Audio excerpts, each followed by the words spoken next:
Hey y'all, I'm Wood Boyles and this is the World History Project.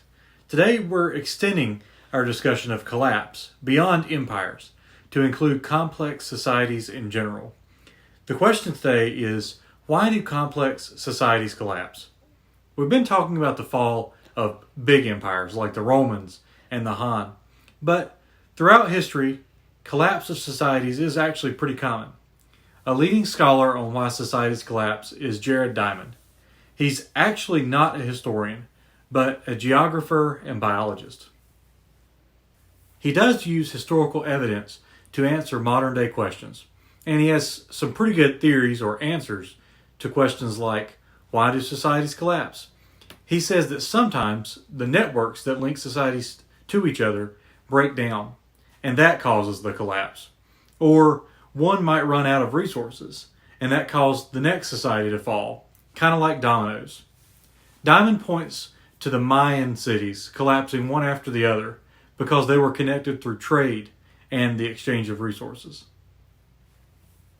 He also points to the environment as causing societies to fall apart. This makes sense because we depend on it so much for water, food, and resources to build stuff. The end of the Angkor Empire in Southeast Asia and the disappearance of Vikings from Greenland probably had to do something with the changing environment. But Diamond does say that collapse or fall, or the end, is not inevitable. Instead, Diamond says that societies can choose to act in ways that can help avoid a collapse. The idea here is that we can look at history and make it usable, meaning that we can study the past and use what we find to make informed decisions now. But like we've established, we aren't facing the same exact problems today as Rome or Han China did.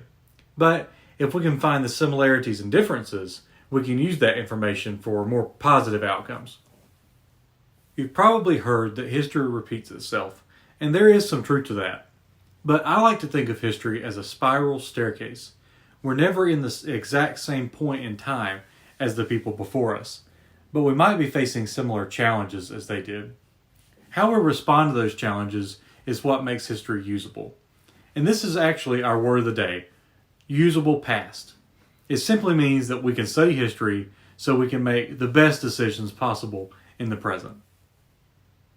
But just like in a spiral staircase, we're not in the exact same point as before.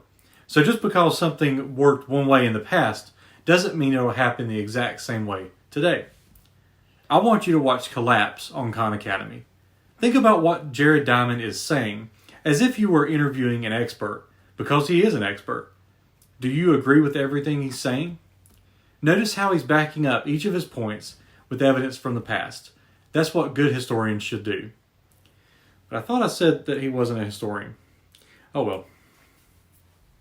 Once you've watched the video, think about this for your historian's journal. How can we learn from experts like Jared Diamond so that we are more prepared for disasters and pandemics like COVID in the future? This pandemic has shown us that our lives can change pretty quickly, but we do have control over that.